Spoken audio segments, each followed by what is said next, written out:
السلام علیکم ریڈرز، کیسے ہیں آپ سب؟ یقیناً سب ٹھیک ہی ہیں میری بات نہ مان کر۔ جی تو کل کی قسط آپ سب کی وجہ سے نہیں آئی۔ میں نے پرسوں 18 گھنٹے آپ لوگوں کے لیے محنت کی، آپ کے لیے ڈبل ایپیسوڈ لکھی، جو کہ جانتے ہیں کتنی مشکل ہے۔ تقریباً 1.5 گھنٹے کی وہ قسطیں تھیں، پر آپ سب نے ٹارگٹ ایک قسط کا بھی مکمل نہیں کیا۔ میں نے پہلے بھی کہا تھا میں ڈبل محنت کروں گی تو مجھے رزلٹ بھی ویسا ہی چاہیے، پر آپ سب نے ویسا نہیں کیا اور میری ساری محنت فضول کر دی۔ اب آج کی قسط کا ٹارگٹ لازمی طور پر مکمل چاہیے، اور جنہوں نے پچھلی قسطوں کا نہیں کیا وہ بھی مکمل کریں۔ کل لانگ قسط ہوں گی میں پھر 50 منٹ کی، کیونکہ اب کہانی ہمارے امایا اور آریان کی ہے، ہماری کہانی کے ہیرو اور ہیروئن کی شروع ہونے لگی ہے۔ تو سب کے سب اپنا ٹارگٹ مکمل کریں تاکہ ہم جلد از جلد کہانی کو انجوائے کر سکیں۔ 170 لائکس اور 60 کمنٹس مکمل ہوں گے تو کل پورے 3 بجے ہی قسط آئے گی، 50 منٹ کی انشاءاللہ۔ ہماری ناول کی فیملی میں، یوٹیوب فیملی میں جتنے نئے لوگ جڑتے جا رہے ہیں، ٹارگٹ بالکل بڑا نہیں ہے ان کو مکمل کرنے کے لیے۔ اب ٹارگٹ مکمل ہوگا تو میں نیکسٹ قسط جلدی سے جلدی دوں گی، ورنہ 1 دن کا یا 2 دن کا ویٹ کرنا پڑے گا۔ سوری فار دیٹ، میرا بھی قصور نہیں ہے۔ جب میں محنت کر رہی ہوں ڈبل تو مجھے رزلٹ بھی چاہیے ریڈرز۔ پچھلے یوٹیوب چینل بھی میرا اسی لیے برباد ہو گیا کیونکہ میں کچھ کہتی نہیں تھی، آپ لوگ لائک کرتے تھے تو کرتے تھے، کمنٹ دل کیا تو کیا، اور اسی وجہ سے میرا پورا چینل برباد ہو گیا۔ 12,000 سبسکرائبرز میرے سب پانی میں چلا گیا، پورے سال کی محنت گئی۔ اب مجھے ویسا کچھ نہیں چاہیے، مجھے میرا مکمل طور پر رزلٹ چاہیے تاکہ میرا چینل اچھے سے سٹارٹ ہو اور اچھے سے گرو کرے۔ سو چینل کو سبسکرائب لازمی کریے گا، لائک شیئر کمنٹ بھی لازمی کریے گا۔ اب چلتے ہیں ہماری قسط کی طرف۔ لیٹس گو گو گو۔ دل رقصم ایپیسوڈ 13 پارٹ 3 بائے صالحہ اقبال۔ زرخان 2 قدم علیزے کی طرف بڑھتا، اس کے قدموں کو روکے خود بیڈ پر خاکی کاغذ کا پیکٹ رکھتا، علیزے کا دوپٹہ اٹھاتا، اس کی تہ کھولتے ہوئے علیزے کی طرف بڑھتا ہے اور اس کے سر پر دوپٹہ اڑھانے لگتا ہے۔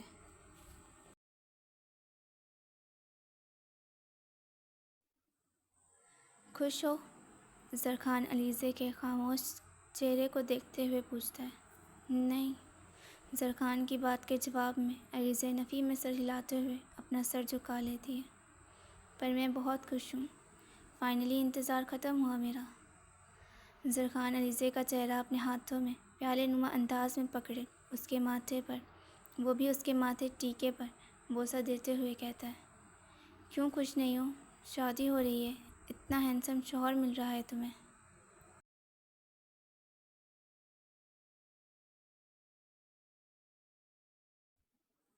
علیزے کے چہرے کو اوپر کی جانب کرتا، اس کی آنکھوں میں دیکھتے ہوئے پیار سے پوچھتا ہے۔ پر یہ مجھے ہینڈسم نہیں لگتا ہے، علیزے بے حد معصومانہ انداز میں کہتی ہوئی اپنا چہرہ زرخان کے ہاتھوں سے نکال لیتی ہے۔ تو پھر کیا لگتا ہے یہ تمہیں؟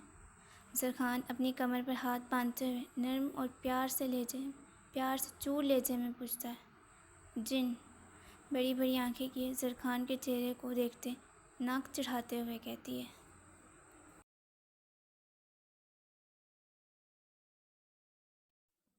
اب میں اتنا برا نہیں دکھتا ہوں جو تم ڈائریکٹ مجھے زندہ سے مردہ بنا رہی ہو۔ علیزے کی بات پر زرخان کے چہرے کی ساری مسکراہٹ ہوا ہو جاتی ہے۔ نہیں، آپ بہت برے ہیں، میں نے نہیں کرنی شادی آپ سے، علیزے کہتی ہوئی اپنی مہندی لگے ہاتھوں سے دوپٹے کو پکڑتے ہوئے صوفے کے سامنے پڑے ٹیبل کی طرف بڑھتی ہے پانی کا گلاس اٹھانے کے لیے، پر علیزے سے پہلے زرخان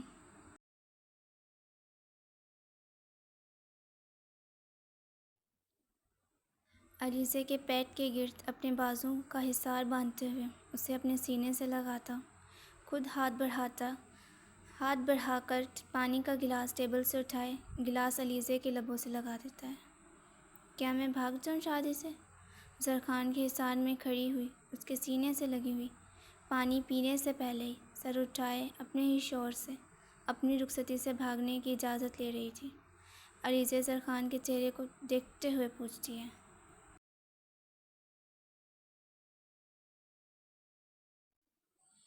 نہیں، اگر ایسا کرو گی تو میں کیا کروں گا تمہارے بغیر؟ میں پھر اس دنیا میں؟ ایک ہاتھ علیزے کے بالوں میں پھیرتے ہوئے دوسرے ہاتھ سے اسے پانی پلاتے ہوئے کہتا ہے۔ وہی جو آپ کرتے ہیں، لوگوں کو مارنا، ڈرانا، غنڈہ گردی کرنا، وہ سب کرنا آپ آرام سے. پھر تھوڑا سا پانی پیے، گلاس دور کرتے ہوئے کہتی ہے، اور خود بھی زرخان سے دور ہوتی ہے. تمہیں نہیں پسند میرا یہ سب کرنا؟ علیزے کو آگے بڑھتا دیکھ پوچھتا ہے.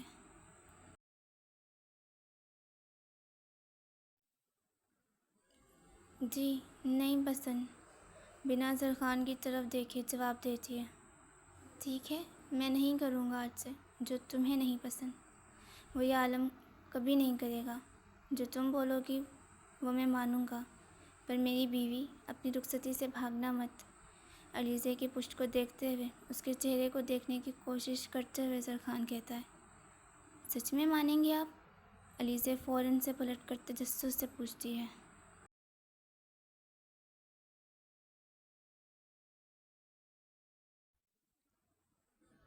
ہاں مانوں گا. کوئی شک ہے میری بات پر تمہیں؟ اپنی کمر سے ہاتھ نیچے چھوڑتے ہوئے کہتا ہے. جی ہے. آپ تو نہیں مانتے ہیں کسی کی بھی بات، تو پھر میری کیسے مانیں گے؟ علیزے سر ہلاتے ہوئے حیرانگی سے بولتی ہے. کیونکہ تم کسی نہیں ہو، تم میری ہو، میری محبت، میری بیوی. تم زرخان شاہ میر کے لیے سب سے پہلے ہو، میرے خود کے وجود سے پہلے. تمہیں دیکھ کر میں جیتا ہوں.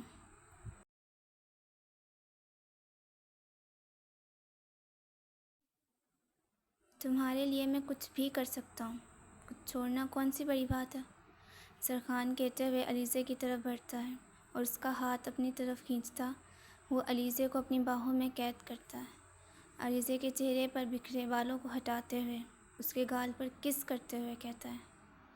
زرخان کی حرکت پر علیزے کانپ اٹھتی ہے. اپنی مہندی والے ہاتھ اس کے یونیفارم پر رکھے، اس کے یونیفارم کو مٹھیوں میں جکڑے اپنی آنکھیں زور سے میچ لیتی ہے.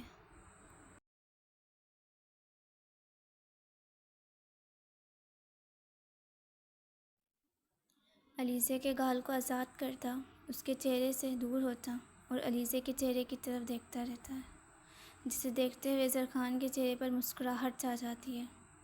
علیزے جب تک اپنی آنکھیں نہیں کھولتی ہے، زرخان اسے ویسے ہی مسکراتے ہوئے دیکھتا رہتا ہے. پر جیسے ہی علیزے اپنی آنکھیں کھولنے لگتی ہے، زرخان خود کو کمپوز کر لیتا اور اپنی پلکیں جھکا لیتا ہے. آپ بہت برے ہیں.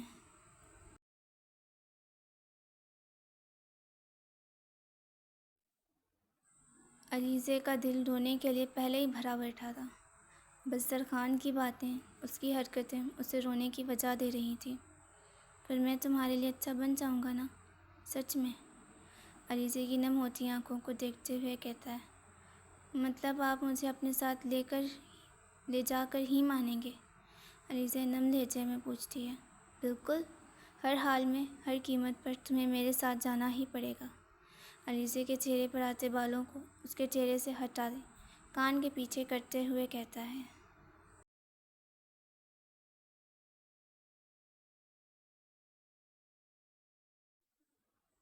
پر میری کچھ شرطیں ہیں آپ سے شادی کرنے کے لیے. وہ مانیں گے تو میں شادی کروں گی. علیزے اپنی آنکھیں صاف کرنے کے لیے اپنے ہاتھ چہرے تک لاتی، منہ پر ہاتھ پھیرتی. اس سے پہلے ہی زرخان اس کی نم آنکھوں پر اپنے انگوٹھے پھیرتے ہوئے اس کی آنکھوں سے سارے آنسو صاف کرنے لگتا ہے. تمہاری ہر شرط قبول ہے مجھے، تم بولو تو صحیح. زرخان علیزے کی لائٹ گولڈن کلر کی آنکھوں پر آئی شیڈ پر انگلی پھیرتے ہوئے کہتا ہے.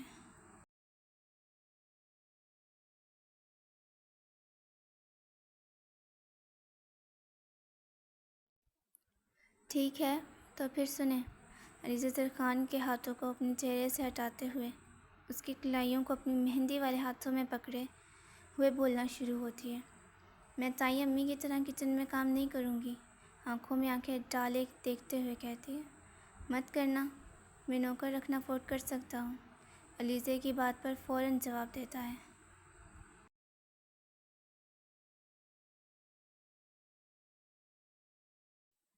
میں پڑھائی بھی نہیں کروں گی. بنا پلک جھپکائے کہتی ہے. تم مجھے وقت دے لینا، تمہارے حصے کی کتابیں میں پڑھ لوں گا. مسکراتے ہوئے بولتا ہے. میں آپ کو چائے بنا کر بھی نہیں دوں گی. غصیلی نظروں سے گھورتے ہوئے کہتی ہے. کوئی بات نہیں، میں بنا لوں گا ہم دونوں کے لیے. اب بھی پرسکون سا مسکراتے ہوئے کہتا ہے. میں بچوں کے ساتھ کھیلنے باہر جاؤں گی اور گاڑی بھی چلاؤں گی۔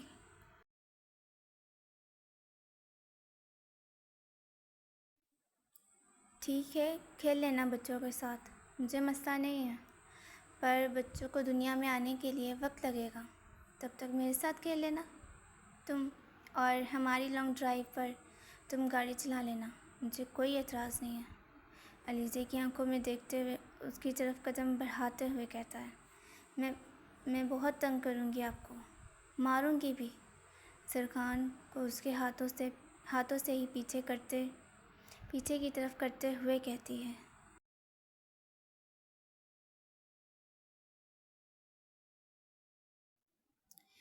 کوئی بات نہیں میرا بچہ، تمہیں ہر چیز کی اجازت ہے، جب دل کرے، جو دل کرے میرے ساتھ کرنے کو کر لینا، منع نہیں کروں گا میں۔ دوبارہ علیزے کی طرف بڑھتے ہوئے کہتا ہے، اور کہتے ہی اس کے ہاتھوں سے اپنا ہاتھ چھڑواتا دوبارہ علیزہ کے گال پہ کس کرتا ہے۔ آپ کے ساتھ مسئلہ کیا ہے؟ کیوں مان رہے ہیں میری ساری باتیں؟ پاگل ہو گئے ہیں کیا؟ علیزہ خود کو زرخان سے دور کرتی اس کے اتنے اچھے رویے پر روتی ہوئی ایک تھپڑ اس کے سینے پر مارتے ہوئے کہتی ہے،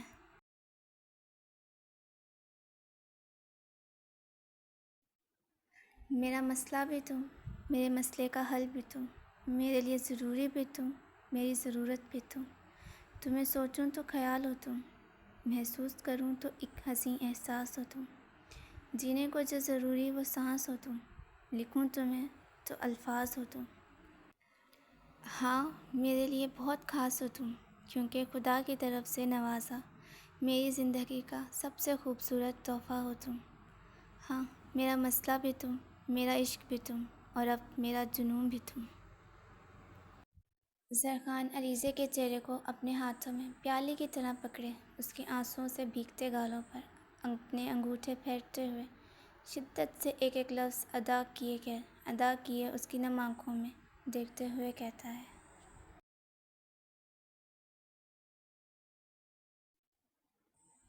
لہجے میں، نظروں میں اس کی محبت صاف واضح ہو رہی تھی، پر وہ محبت علیزے دیکھ تو پا رہی تھی، پر پھر بھی نہ جانے کیوں وہ سمجھنے سے، اسے محسوس کرنے سے قاصر تھی۔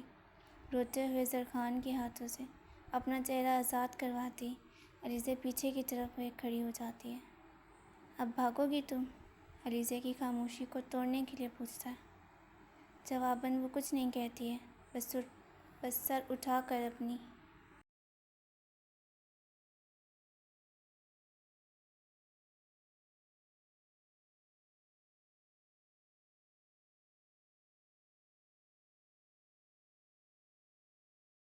نم خوبصورت آنکھوں سے زرخان کے چہرے کو دیکھتی رہتی ہے۔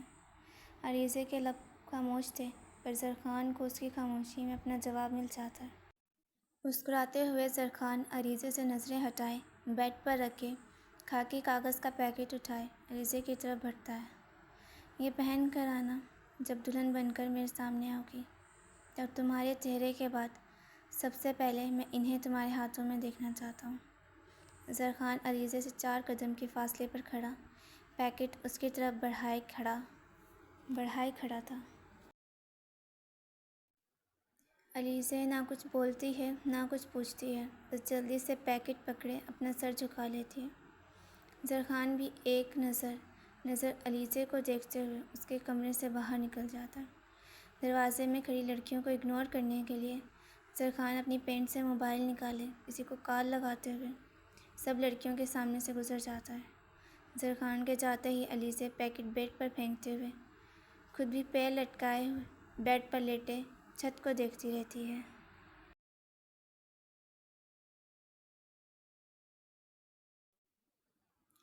کہ ساری کی ساری لڑکیاں کمرے میں علیزے کے پاس اندر آ جاتی ہیں اور سب شرارتی انداز میں علیزے کو تنگ کرنے لگتی ہیں۔ عباس اور آریان دونوں صوفے پر بیٹھے ہوئے تھے کہ عباس اپنے کندھے کو مسل رہا تھا۔ آریان غصے میں چاقو کی جگہ اسے ایک ہی مکہ مارتا ہے اور عباس کو زخمی کر دیتا ہے۔ زندگی آگے کم مجھ پر تشدد کر رہی ہے، جو تو بھی شروع ہو گیا ہے۔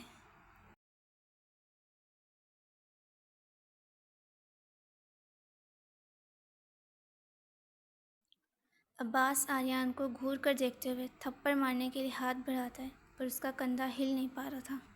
درد میں کراتے ہوئے عباس اپنی بازو واپس نیچے کر لیتا ہے۔ ایک بات بتا، تجھے ان بچیوں کی خبر کس نے دی تھی؟ آریان سیریس فیس میں عباس کی آنکھوں میں دیکھتے ہوئے پوچھتا ہے۔ فون آیا تھا، کچھ تصاویر کے ساتھ، اور ایک وائس میسیج۔ ادا کی ڈیل کرنے والی وائس تھی۔ پیسے دے کر وہ پہلے خریدتی ہے اور دگنے پیسوں میں آگے بیچتی ہے۔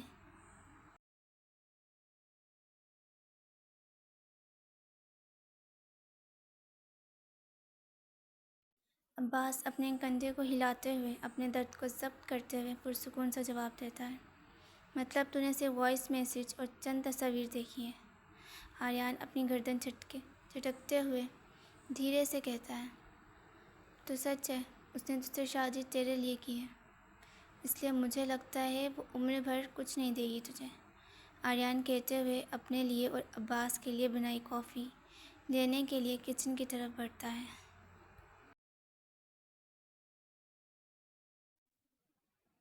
پر وہ مجھے ان بچیوں کی رہائی دے کیوں نہیں رہی ہے؟ 10 کروڑ اس نے میری آنکھوں کے سامنے جلائے۔ اگر وہ پیسے کی لالچی ہے تو وہ ان پیسوں کو بھی کبھی نہیں جلاتی اور مجھ سے شادی کی ڈیمانڈ نہیں رکھتی۔ ایک طوائی جب عیش و آرام کی زندگی جی رہی ہو، جہاں پیسوں کی بارش کی جا رہی ہو اس پر، وہ ایک ایسے انسان کو چھوڑ کر جو اس پر پیسے نچھاور کرنے کے لیے تیار تھا، جو اس کے لیے سب چھوڑنے کے لیے تیار تھا۔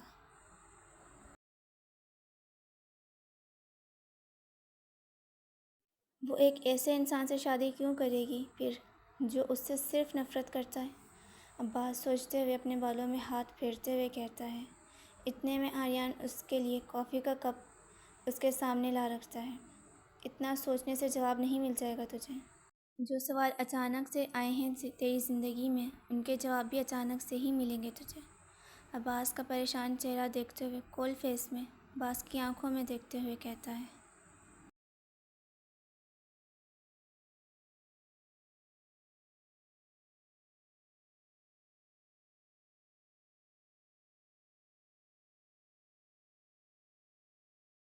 جو مجھے چاہیے وہ میں حاصل کر کے رہوں گا۔ میں ہمیشہ کے لیے کوٹھا چلانے نہیں دوں گا اس کو۔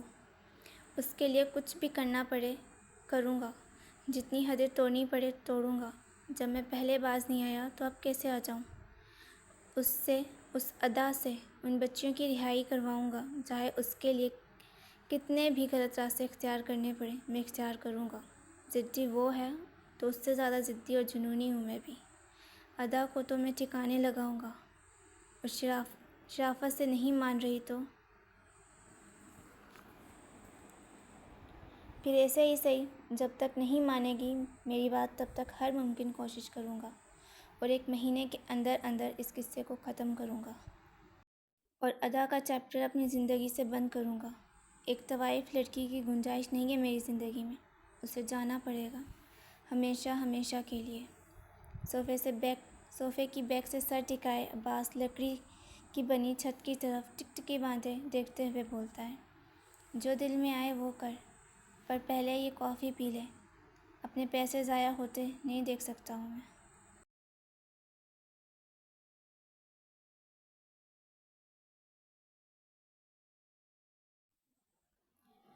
آریان کافی کے کپ کی طرف اشارہ کرتے ہوئے کہتا ہے۔ پیسہ پیسہ، دنیا برباد ہوتی تو ہو جائے تیری بلا سے، پر تیرا پیسہ نہ برباد ہو۔ عباس غصیلی نظروں سے گھورتے ہوئے ٹیبل سے کافی کا کپ ٹیبل سے اٹھائے پیتے ہوئے بولتا ہے۔ اپنا پیسہ بہت عزیز ہے مجھے، کیونکہ money is my first and last love, and I am very possessive about my love. Aryan coffee کا گھونٹ حلق سے اتارتے ہوئے مسکراتے ہوئے بند آنکھیں کیے کرسی سے پشت ٹکائے کہتا ہے۔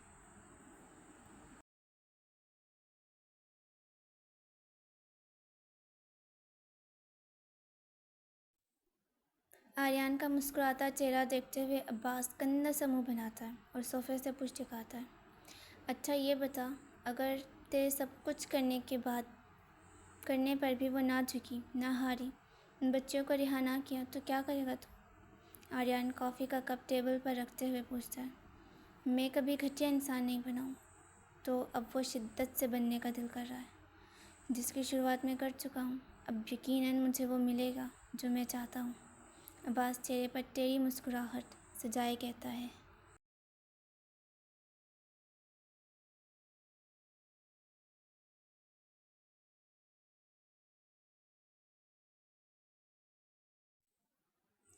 اتنا بھی مت گر جانا کہ تیرا پھر سے اٹھنا ناممکن ہو جائے۔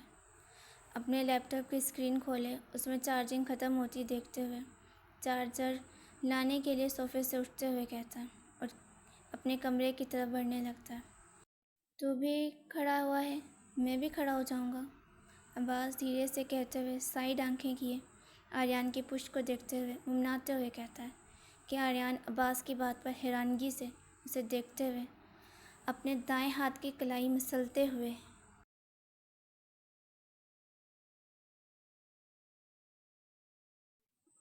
عباس کی طرف بڑھنے کی کوشش کرتا ہے، پر اتنے میں عباس کا فون بج پڑتا ہے، جس پر آریان اپنے قدموں کو روک دیتا ہے۔ فون عارش کا تھا، جسے سنتے ہوئے عباس فوراً سے آریان کے سینے پر ہلکا سا تھپڑ مارتے ہوئے اس کے گھر سے نکلے حویلی کا رخ کرتا ہے۔ عباس واپس حویلی پہنچ چکا تھا۔ حویلی میں افراتفری شور مچا ہوا اور سارا کا سارا شور دوسری منزل سے امایا کے کمرے سے آ رہا تھا،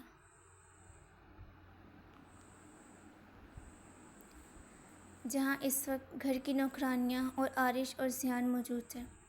لالا ہم کو نہیں پتہ ہے، ہمیں چاہیے تو چاہیے۔ امایا بیڈ پر کھڑی ہوئی اپنے بائیں کندھے سے دوپٹہ گزار کر اپنے دائیں طرف پیٹ پر باندھے ہوئے شہادت کی انگلی اٹھائے اپنے سامنے دونوں بھائیوں کو دیکھتے ہوئے کہتی ہے، جو ایک دروازے کے پاس اور دوسرا ڈریسنگ ٹیبل پہ بیٹھا ہوا تھا۔ کبھی اپنی انرجی کم بھی کر لیا کر لڑکی، تم نے صبح 6 بجے سے پوری حویلی سر پر اٹھائی ہوئی ہے، بیٹھ جاؤ اب۔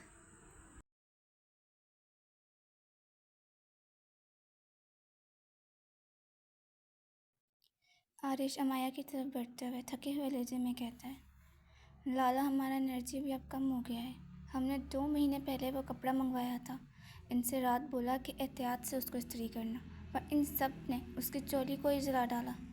مایا بیڈ سے اترے غصے میں کہتی ہے اور کہتے ہوئے نوکرانیوں کی طرف خون اترتی نظروں سے گھورتے ہوئے ان کی طرف بڑھتی ہے، اچھا بس بس کنٹرول، ہم نئے کپڑے خرید لیتے ہیں نا گڑیا۔ عارش امایا کو بازوؤں سے پکڑے اس کا رخ اپنی طرف موڑے کھڑے ہو کر کہتا ہے،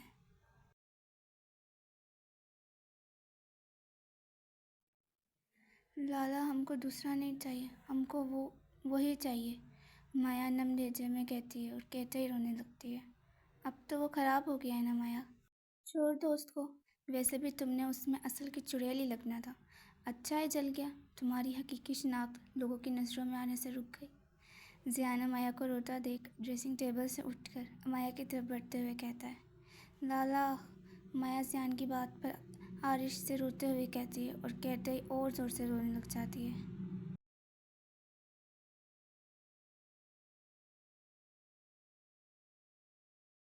اوئے، عارش ذیان کو گھوریاں کرواتے ہوئے کہتا ہے، کیا ہو رہا ہے یہاں؟ باز کمرے میں داخل ہونے سے پہلے کہتا ہے تاکہ دروازے میں کھڑی ہوئی نوکرانیاں سائڈ پر ہو جائیں، اور کہتے ہی کمرے میں داخل ہوتا ہے۔ مایا عباس کو دیکھتے ہی اس کی طرف بڑھے اس کے سینے سے جا لگتی ہے اور زور سے رونا شروع کر دیتی ہے۔ کیا ہو گیا ہے گڑیا، کیوں رو رہی ہو؟ مایا کے سر پر ہاتھ رکھے پوچھتا ہے۔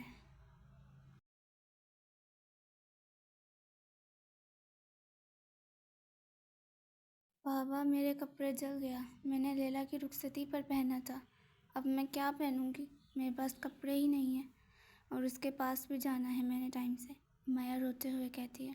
جھوٹی کہیں کی، الماری کھولو تو ذرا، بیچارے کپڑوں کو سانس لینے کی جگہ بھی نہیں دی ہوئی تم نے، اور بول رہی ہو کپڑے ہی نہیں ہیں۔ ذیان امایا کو غصے میں دیکھتے ہوئے چہرے پر غصے میں جلے بھنے تاثرات سجائے کہتا ہے،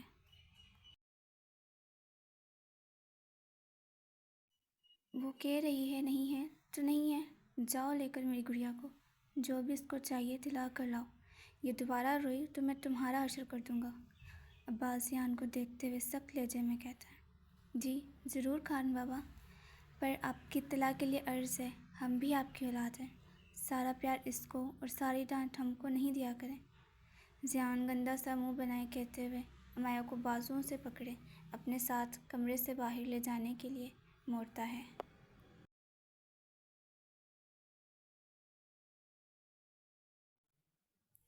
تم سب بھی جاؤ۔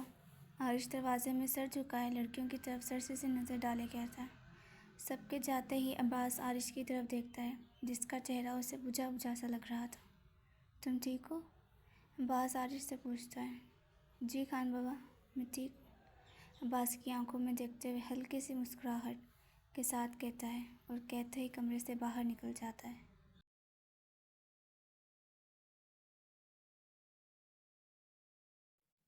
عارش کا رویہ لہجہ عباس کو آج پہلی بار بدلا ہوا محسوس ہوا تھا، پر وہ زیادہ غور نہیں کرتا ہے اس بات پر، اور عارش کے جاتے ہی عباس بھی اپنے کمرے کا رخ کرتا ہے، پر دروازے تک پہنچتے ہی اس کے قدم رک جاتے ہیں۔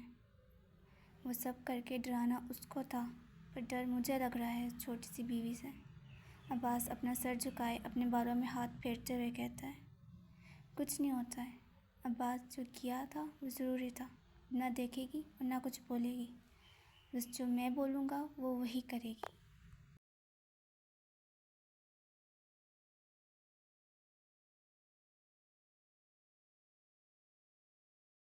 عباس اپنے دل پر ہاتھ رکھے کچھ سے کہتے ہوئے اپنے کمرے کا دروازہ کھولتا ہے اور کمرے میں داخل ہوتا ہے۔ اندر ایک قدم ہی رکھتا ہے کہ عباس کی نظر سیدھا صوفے پر گہری نیند میں سوئی ادا کے چہرے پر پڑتی ہے۔ میک اپ چہرے سے صاف کیے ہوئے ادا پرسکون سے سوئی پڑی تھی۔ ادا فجر کی اذانیں شروع ہونے سے پہلے ہی واپس آئی تھی، جس طرح وہ گئی تھی اسی طرح آ گئی تھی، کسی کو اس کی غیر موجودگی کا پتہ ہی نہیں چلا۔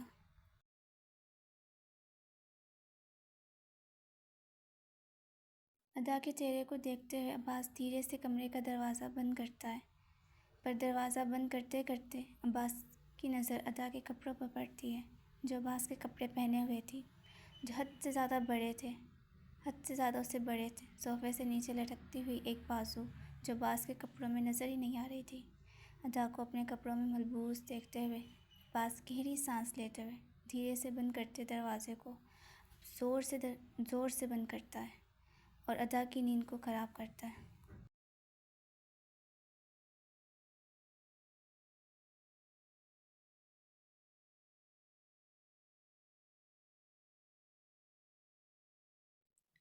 دروازے کے بند ہونے کی آواز پر ادا کی آنکھ کھلتی ہے، پر اچانک سی آواز پر ادا اپنی آنکھیں مسلتے ہوئے صوفے پر اٹھ کر بیٹھنے کی کوشش کرتی ہے، پر عباس کے کپڑوں میں الجھی ہوئی وہ صوفے پر بیٹھنے کے بجائے سیدھا زمین پر گرتی ہے۔ ادا کو گرتے دیکھ عباس اپنی آنکھیں جھٹکے سے کھولتے ہوئے گندا سا منہ بنائے گہری سانس لیتے ہوئے ادا کو دیکھتا ہے۔ اوئی ماں! ادا اپنی کمر پر ہاتھ رکھے درد میں مبتلا ہوئے کہتی ہے۔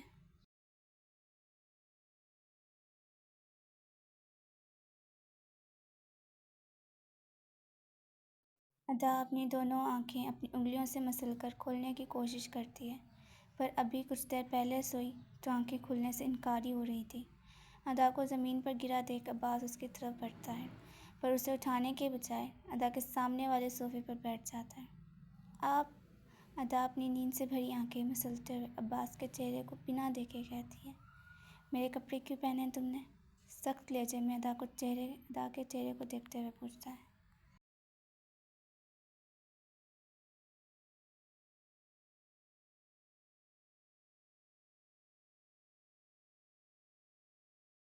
ایسے ہی ادا اپنی آنکھیں کھولے مختصر سے جواب دیے زمین سے اٹھنے لگتی ہے۔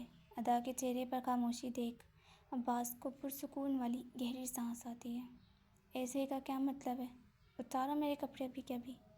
ادا کو آگے کی طرف بڑھتا دیکھ عباس غصیلے لہجے میں کہتا ہے۔ ابھی؟ آپ کے سامنے؟ ادا سر اٹھائے اپنی آنکھیں بند کیے کھول کر دیکھتے ہوئے کہتی ہے۔ نہیں، مجھے شرم آتی ہے، کہتے ہی واپس اپنا سر جھکا لیتی ہے۔ ابھی بھی شرم آ رہی ہے تمہیں؟ کل رات جو ہوا ہمارے درمیان، اس کے بعد بھی؟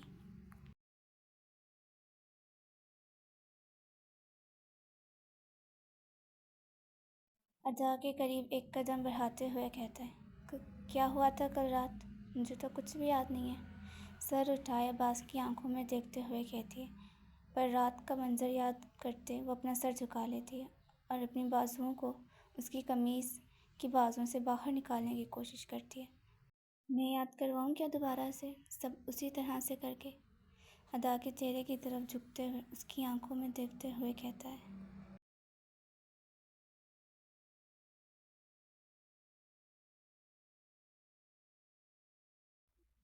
وہ میرے پاس کپڑے نہیں تھے تو یہ پہن لیے تھے، ادا جلدی سے پیچھے کی طرف ایک قدم بڑھاتے ہوئے کہتی ہے۔ یہ شرافت سے جواب میری پہلی بار پوچھنے پر بھی دے سکتی تھی۔ باز بھی پیچھے کی طرف ہوتے ہوئے بولتا ہے، لے جا بھی سکتا، اب تو دے رہی ہوں نا میں، اور رات کی بات کہی، رات کی باتیں دن میں نہیں کرتے۔ ادا کہتے ہی واش روم جانے کے لیے عباس کو کراس کرتی ہے، پر عباس اس کی کلائی پکڑے اس کو روکے اپنے سامنے کھڑا کیے کہتا ہے۔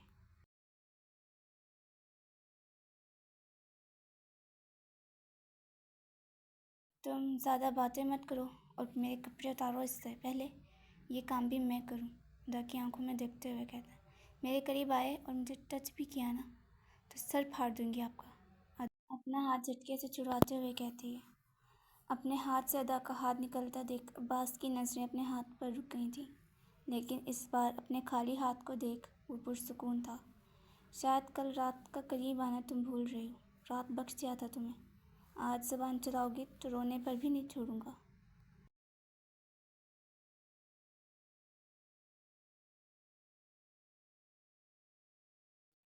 عباس ادا کو مزید تیز دلانے کے لیے، خود سے دور کرنے کے لیے اس کے قریب آتے ہوئے کہتا ہے، جھوٹ تو مت بولیں، میں کیوں روؤں گی، میں تو نہیں روتی ہوں، ادا بکھلائے ہوئے لہجے میں کہتی ہوئی ایک قدم اور پیچھے کی طرف اٹھاتی ہے۔ اچھا ایسی بات ہے تو راؤنڈ 2 ہو جائے پھر، ابھی پتہ چل جائے گا اب کی بار تم روتی ہو یا نہیں۔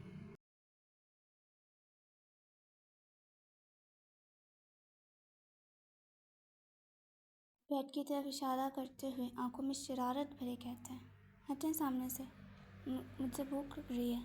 عباس کی بات کو اگنور کرتے ہوئے سامنے سے ہٹائے آگے واش روم کی طرف بڑھتے ہوئے بولی جاتی ہے، مجھے بھی تو بھوک لگ رہی ہے۔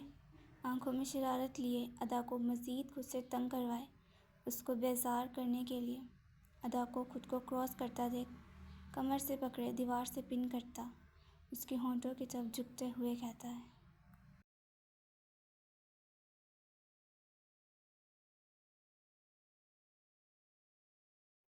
عباس اس کے ہونٹوں پر جھکتا اس سے پہلے ادا عباس کے ہونٹوں پر اپنا ہاتھ رکھے اسے روک دیتی ہے۔ میری جان آپ اتنا قریب آئیں جتنا میں نہیں آپ برداشت کر سکیں۔ ادا عباس کی آنکھوں میں آنکھیں ڈالے دیکھتے بنا پلک جھپکائے ہلکی سی گردن موڑے مسکرا کر کہتی ہے۔ ادا کی بات پر عباس حیرانگی سے اب اس کی طرف دیکھنے لگ جاتا ہے۔ کیا مطلب؟ عباس حیرانگی سے پوچھتا ہے۔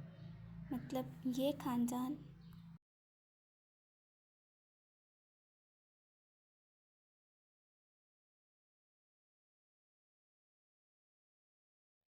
ادا کہتے ہوئے کان کے قریب آتی اس کی آنکھوں میں آنکھیں ڈالے کہتی ہے کہ جو آپ نہیں ہیں وہ مت بنیں، یقین مانیں میں آپ سے زیادہ خراب اول درجے کی حرامی ہوں میں۔ ادا کہتے ہی اپنے پیروں کی انگلیوں پر کھڑی ہو کر عباس کے گالوں پر اپنے لب رکھتے ہوئے کہتی ہے۔ ادا کی حرکت پر اس کی کمر پر رکھے ہاتھ کو مضبوطی سے بھینچ لیتا ہے۔ گرفت مضبوط ہے آپ کی خان، پر میری آپ سے زیادہ مضبوط ہے۔ کل رات بھوک کی وجہ سے میرا بی پی لو ہو گیا تھا،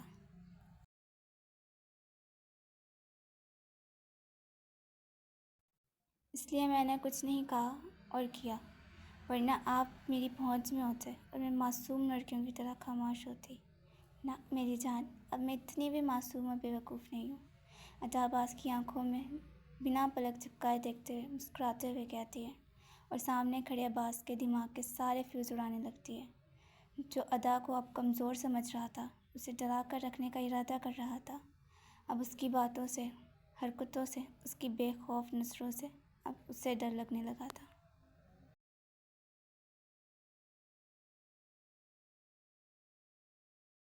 شیڈو سر، ڈارک براؤن کلر کے چنیوٹی ڈیزائن کا ایک مضبوط موٹے سے دروازے پر دستک دیتے ہوئے، سفید رنگ کے کاٹن کی قمیص شلوار پہنے ہوئی، سر پر پٹھانی ٹوپی، کندھوں پر پٹھانی شال اوڑھے ہوئے، قمیص کے اوپر ڈارک براؤن کلر کی واسٹ کوٹ پہنے ہوئے، 34 سال عمر کا آدمی دروازے پر دستک دیتے ہوئے آواز لگاتا ہے، آ جاؤ۔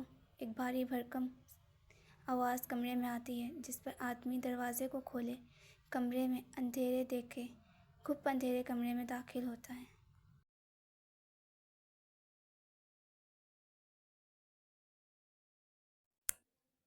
سر، آپ کے لیے پارسل آیا ہے، آدمی دروازے سے 2 قدم آگے کی طرف بڑھتے ہوئے کہتا ہے۔ پورے کمرے کی لائٹس بند، کھڑکیاں دروازے بند، کمرے میں حد سے زیادہ اندھیرا تھا۔ بس روشنی اتنی ہی تھی جتنی دروازے کے کھلنے پر آتی ہے۔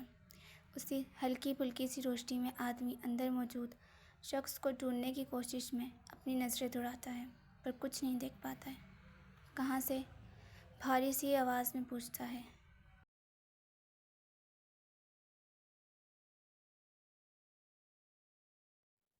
یہیں کشمیر سے ہی ہے ڈیلیوری، ایران کے نام کی ہے، پر ایڈریس یہاں کا ہے۔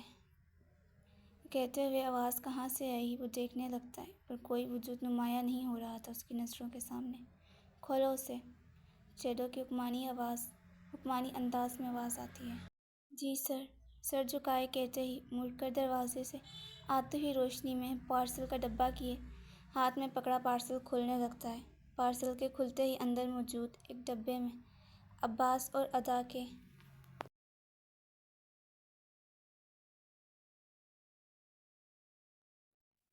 نکاح کی تصاویر، بالکل صاف تصویریں تھیں، اور عباس کا وہ ایک سیمپل پیکٹ بھی۔ سر، ایک پیکٹ ہے اور سعیم خان اور ادا بائی کے نکاح کی تصاویر ہیں۔ کس کے نکاح کی؟ بھاری سی آواز میں اب حیران کے لیے پوچھتے ہوئے شیڈو دبے دبے سے قدم اٹھائے آدمی کی طرف بڑھتا ہے۔ شیڈو کی نظر آنے سے پہلے ہی اس کے قدموں کی آواز اور دھیرے دھیرے سے اس کا سایہ زمین پر نظر آنے لگتا ہے۔ ایک 3 پیس سوٹ پہنا ہوا سایہ آدمی کو اپنی طرف بڑھتا نظر آتا ہے۔ جس جگہ تک سایہ نظر آتا ہے وہیں اس کے قدم رک جاتے ہیں۔ اس آدمی نے کبھی خود کو کسی کے سامنے ظاہر نہیں کیا تھا۔ وہ کون تھا یہ اس کے لوگ اچھے سے جانتے تھے، پر وہ دکھتا کیسا تھا اس بات سے وہ ناواقف تھے۔ نہ کبھی خود کو دکھایا ہے اور نہ ہی کبھی اپنا نام کسی کو بتایا تھا۔ بنا دیکھے لوگوں کو اپنے قہر سے، اپنی آواز سے ڈرانے کی طاقت رکھنے والا آدمی، ایک سفاک درندہ نما آدمی جو انسانی جسم کا سوداگر ہے۔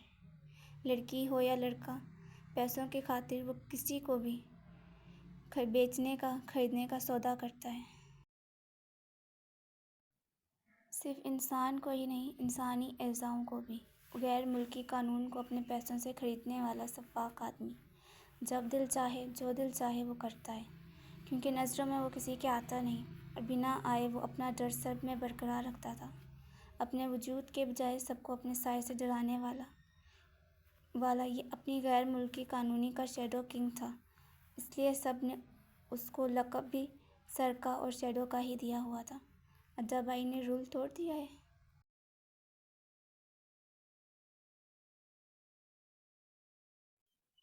شیڈو آدمی کے ہاتھ سے ادا اور عباس کے نکاح کی تصویروں کو کھینچتے ہوئے ادا کی تصویر لیے آگے روشنی میں جانے کے بجائے واپس مڑے پیچھے کی طرف بڑھتے ہوئے کھڑکی کے پاس پڑے ٹیبل کی طرف بڑھتا ہے۔ ادا کی دلہن بنی تصویر کو ہاتھ میں پکڑے اسے دیکھتے ہوئے جیب سے لائٹر نکالے لائٹر کی آگ جلاتا ادا کے چہرے کی طرف روشنی کرتا۔ ادا کے چہرے کے ساتھ ساتھ روشنی اس کی لائٹ براؤن کلر کی آنکھوں میں پڑتی، جس سے آنکھیں چمک اٹھتی ہیں۔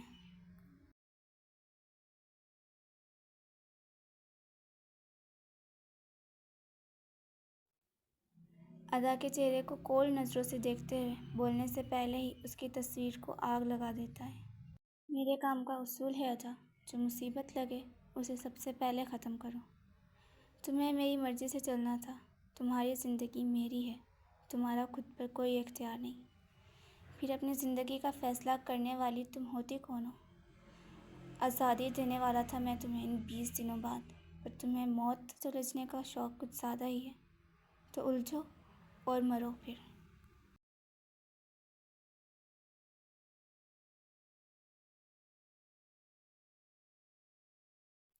دھیمی سی آواز میں اپنے ہاتھ میں پکڑی ہوئی جلتی ہوئی تصویر کو دیکھتے ہوئے کہتا ہے۔ اور کہتے ہی ایک گہری سانس لیتا تصویر کو ہاتھ سے زمین پر گراتا ہے اور خود اس پر پیر رکھے تصویر کو چلتے ہوئے مڑ کر دروازے کے پاس کھڑے آدمی کو دیکھتے ہوئے اپنی پینٹ کی جیب میں دونوں ہاتھ ڈالے اٹل لہجے میں کہتا ہے، رات ہونے سے پہلے اس کا وجود اس طرح دلتا پھٹتا ہوا نظر آنا چاہیے، ورنہ کل کی صبح اس کشمیر میں تمہارے لیے اور تمہارے گھر والوں کے لیے کبھی نہیں آئے گی۔